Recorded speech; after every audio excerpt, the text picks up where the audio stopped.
તરસ પાણીના એક ટીપાની, જેના માટે જવું પડે છે જોજનો દૂર, કારણ કે અહીં તો છે કૂવા કાંઠે તરસ્યા જેવા હાલ. અમારી તકલીફ કૂવા માટે પાણી કશું નહીં મળે. 4-5 કૂવા છે પણ પીવા માટે તકલીફ. પાણી માટે જો કોઈ સુવિધા કરે એવો મારી વિનંતી છે. 2 ટીપા પાણી માટે જોખમમાં મુકાય છે જીવ. કૂવાના તળ માપો તો જળ સાથે થાય છે ભેટો. એટલે કે તરસ छिपाવવા જીવ સાથે રમવી પડે છે રમત. જરા વિચારીને જુઓ કે 2 બેટલા પાણી માટે તમારે 50 ફૂટ ઊંડા કૂવામાં ઉતરવું પડે, એ પણ આવી રીતે. તો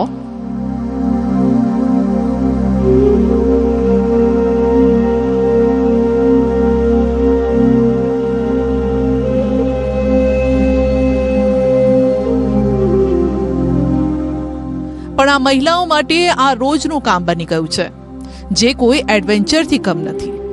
કરે તો પણ શું કરે? પાણીની કિલ્લતથી ઝઝૂમતા આ લોકો પાસે બીજો કોઈ વિકલ્પ પણ નથી. કૂવામાં ઉતરવા માટે ક્યારેક સીડી પણ ન મળે. સીડી મળે તો પછી સપોર્ટ ન મળે. જો પગ આડો અવળો થયો કે ધ્યાન ચૂકી ગયા તો નીચે પડતા વેત ઉપર જતા રહીએ તે નક્કી છે. આટલી જદ્દોજહેદ બાદ પણ જો પીવાનું શુદ્ધ પાણી મળે તો કદાચ હાશકારો થાય, પણ ત્યાંય તો આ ભોળી જનતાને મળે છે દગો. અમારું ગામ મોટી કડવો 7 માળ ફર્યું છે, જેમાં અમારા ગામમાં પાણીની સમસ્યા બહુ ઘણી છે. કૂવામાં જોઈ શકો છો કે આખું પાણી સુકાઈ જાય, છેલ્લા દેડકાવાળું કંઈ ગંદુ પાણી અમને પાણી પીવા માટે મળે છે. સરકારને બસ આટલી માંગ છે. જો કે આ હાલ કોઈ સૂકા કે રણ પ્રદેશના નથી, પણ એવા વિસ્તારના છે જ્યાં ચોમાસામાં સૌથી વધુ વરસાદ વરસે. રાજ્યના ચેરાપુંજી ગણાતા વલસાડ જિલ્લાના ધરમપુર અને કપરાડા તાલુકામાં ચોમાસામાં 140 ઇંચથી વધુ વરસાદ થાય. પણ ઉનાળો આવે એટલે ધરમપુર કપરાડાના પહાડી અંતરિયાળ વિસ્તારના ગામોના બેટલા ખખડવા લાગે. કૂવા ખાલી ખમ થઈ જાય, બોર સુકાઈ જાય, અને નળ એ વળી શું? આવા જ હાલ છે ધરમપુરના મોટી કોરવડ ગામના.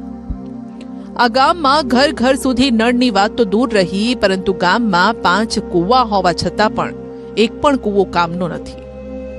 માટે આ ગંદા પાણીથી લોકોએ કામ ચલાવવું પડે છે. જળ માટે આ મહિલાઓ માટે જ તો ખીલી રહી છે જંગ. મહિલાઓ આ રીતે કૂવામાં ઉતરે છે, તળિયે એકઠું થયેલું પાણી દેગડામાં ભરે છે, પણ એ પાણી ડહોળું, ગંદુ, જીવાતવાળું છે. શું કરે? પાણીદાર તંત્ર આ લોકોને પાણી નથી પૂરું પાડી શકતું. અમારા ગામમાં પાણીની ખૂબ જ તકલીફ છે.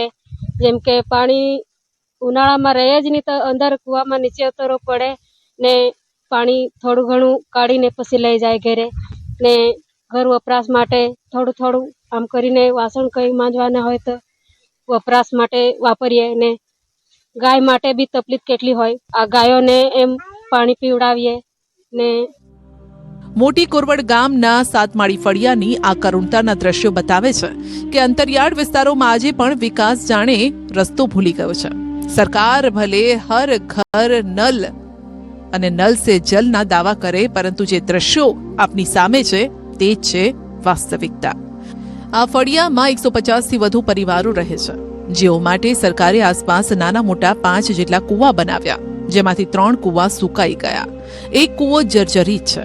બાકી રહેલા એક કૂવામાં થોડું થોડું પાણી ભરાય છે, જેમાં પણ ગંદકીની પરત જામી છે, ને પાણીમાં દેડકા કૂદાકૂદ કરે છે. જો કે આવા પાણી સુધી પહોંચવા માટે પણ મહિલાઓએ 1500 ડગલા ભરી દૂર જવું પડે, એ પણ તપતા સૂરજ તળે. એક તો પાણી ન મળે, ને બીજી બાજુ પરસેવે રેપ ઝેપ થવું પડે. આ સમસ્યા અંગે અનેકવાર રજૂઆત કરવામાં આવી, પરંતુ આજ દિન સુધી કોઈ રજૂઆતનું નિરાકરણ નથી આવ્યું. 4-5 જઈને એકબીજા પર એક દેગડા ભરીને ઉપર પાપર આપી દે, ત્યારે અમારે રેશન પાણી થાય. નહીં તો પાણીની બહુ તકલીફ છે.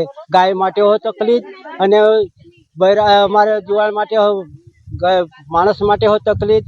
અને અમારે 4-5 કિલોમીટર દેશી ગાય છે, તો 4-5 કિલોમીટર અમારે દેશી ગાય માટે પાણી પીવડાવવા માટે ડુંગર ચડાવવાની લઈ જવા પડે. જોગણ ગામમાં જળ સંકટ.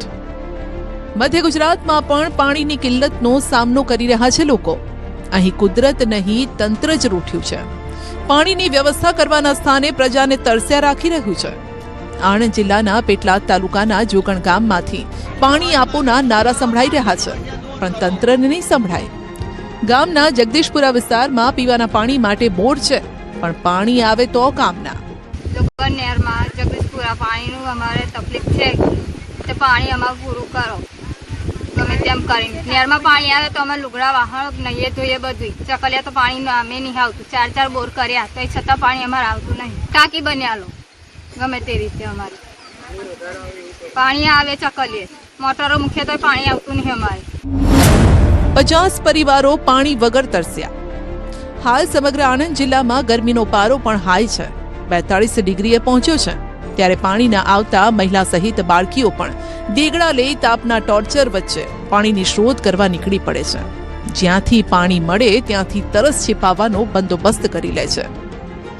અમારા એક જ અરજી છે કે 2 બોર કર્યા. એ પહેલો બોર કર્યો એમાં ISI માર્કાની પાઇપો નથી એટલે એ ફેલ ગયો. બીજો બોર કર્યો એમાં ટાંકી મેલી નહીં. બોર બનાવીને ગયા હજુ આવ્યા નહીં, અને સૌને પાણી પહોંચે એવી અરજી અમારી છે. જોગણ ગામની આ સમસ્યા અંગે ન્યૂઝ 18 ગુજરાતીએ પેટલાદ તાલુકા વિકાસ અધિકારીને સવાલ કર્યો, તો તેમણે પણ બાંહેધરી આપી હાશકારો આપ્યો કે ટૂંક સમયમાં નિરાકરણ આવી જશે. જોઈએ આ ટૂંક સમય ક્યારે આવે છે. ભરૂચ નગરપાલિકામાં પીવાના પાણી મુદ્દે વિવાદ. આ આક્રોશ, આ નારા એ સત્તાધીશો સામે છે, જેઓ કાર્યાલયમાં લોકો માટે પીવાના પાણીની વ્યવસ્થા સુદ્ધા નથી કરી શકતા. નગરપાલિકામાં લગાવવામાં આવેલા વોટર કુલર લાંબા સમયથી બંધ છે. આસપાસ ગંદકી છે. આવામાં ગરમીના માહોલમાં અરજદારોને શુદ્ધ પીવાનું પાણી ન મળતા મુશ્કેલીઓનો સામનો કરી રહ્યા છે. પાણીની સુવિધાને લઈને વિવાદ સર્જાયો તો વોર્ડ નંબર 3ના કોંગ્રેસના ચૂંટાયેલા સભ્ય જિગ્નેશ બ્રહ્મભટ્ટે ખુદ નગરપાલિકા કચેરી ખાતે પીવાના પાણીના જગ મૂકવા પડ્યા. ભરૂચ શહેર એટલે નર્મદા નદીના કિનારે વસેલું શહેર છે. ફક્ત દર્શનથી પાવન થવાય. અહીંનું પાણી જો કચ્છ, કાઠિયાવાડ અને રાજસ્થાન, MP, મધ્યપ્રદેશ બધી દરેક જગ્યાએ આપી શકતા હોય તો આપણા ભરૂચની જનતા કેમ આપણે નગરપાલિકાની અંદર પીવાનું પાણી ના આપી શકીએ?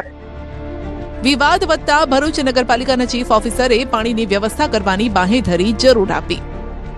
ભરૂચ નગરપાલિકા દ્વારા જન્મ મરણ શાખા તેમજ આવકના દાખલામાં જે કોઈ અરજદારો આવે છે એના માટે આજરોજ જે છે ઠંડા પાણીના કેરબાની વ્યવસ્થા કરેલ જ છે. નગરપાલિકાનું કુલર અને RO એ સર્વિસમાં આજે અમે કરાવડાવી અને એનો પણ ચાલુ કરીએ છીએ, અને અરજદારોને કોઈ તકલીફ ના પડે માટે નગરપાલિકાએ ઠંડા પાણીની વ્યવસ્થા કરી છે. કુવાડવા રોડ, જય ગુરુદેવ પાર્ક 2 પાણીના નળના પ્રશ્ને કુવાડવા રોડ બ્લોક કરેલો છે. રાજકોટના કુવાડવા રોડ પર ગુરુદેવ પાર્ક સોસાયટીમાં સ્થાનિકોએ પાણીને લઈને વિરોધ કર્યો. મહિલાઓએ રસ્તા પર ચક્કાજામ કર્યો, કારણ કે છેલ્લા 2-3 દિવસથી અહીં પાણી નથી આવતું, જેને લઈને આખરે મહિલાઓએ જ રસ્તા પર ઉતરવું પડ્યું અને સત્તાધીશોને જગાડવાનો પ્રયત્ન કર્યો. આ સમયે વાહન ચાલકો પણ અટવાયા. ઘટનાની જાણ થતાં પોલીસ કાફલો ઘટના સ્થળે પહોંચ્યો અને રસ્તો ખુલ્લો કરાવ્યો. અને હવે એવા દ્રશ્યો બતાવીશું જ્યાં છતે પાણીએ થઈ રહ્યો છે વેડફાટ. એક તરફ પાણીની શોધ ચલાવી રહ્યા છે લોકો, અને બીજી તરફ પાણી હોવા છતાં ભોંય ભેગું થઈ રહ્યું છે. એક તરફ પાણી માટે લોકો દર ભટકે છે, ત્યાં છોટા ઉદેપુરમાં ઉલટી ગંગા વહે છે. ભર ઉનાળે લાખો લીટર પાણીનો વેડફાટ. છોટા ઉદેપુરના નસવાડીના ગનિયાબારી પાસે કુપ્પા પાણી પુરવઠા યોજનાની પાઇપલાઇન લીકેજ થતા પાણીના ફુવારા ઉડ્યા ને કેટલું પાણી આમને આમ વહી ગયું. તંત્રની બેદરકારી સામે આદિવાસી વિસ્તારમાં ભારે રોષ છે, કારણ કે આદિવાસી વિસ્તારમાં 72 ગામોને આ પાઇપલાઇન પીવાનું પાણી પૂરું પાડે છે. ત્યારે છોટાઉદેપુરના જેવા કેટલાય ગામો છે જેણે ભર ઉનાળે પાણી માટે તરસ્યા રહેવું પડે છે. હવે એવા સમયે જો આ ફિલ્ટરવાળું વપરાશ વગર કોતરોમાં પાણી વહી જાય તો શું થાય?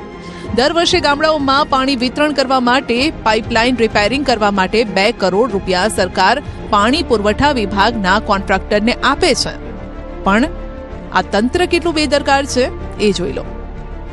નસવાડી તાલુકામાં કુપ્પા ગામથી પાણી પુરવઠાનો પાઇપલાઇન કરેલી છે, તેમાંથી અધવચ્ચે પાણી બધું વેરાઈ જાય છે. લોકોને પાણીની પીવા માટે ખૂબ જ હાલત થશે, તો આજ દિન સુધી સરકારે આ કંઈ ધ્યાન દોર્યું નથી. આ પાણી વેરાય છે એ વેરફાઈ થાય છે. તળાજામાં તંત્રની બેદરકારી. તળાજા નગરપાલિકા સત્તાધીશો સામે લોકો આકરા પાણીએ, જેમનો ગુસ્સો પણ વ્યાજબી છે. કેમ એ તમે જ નક્કી કરો. આસપાસ છે મજૂર માણસો જે કામ કરવા વાળા જે છે એ તો લોકો આવીને બેસી ગયા છે.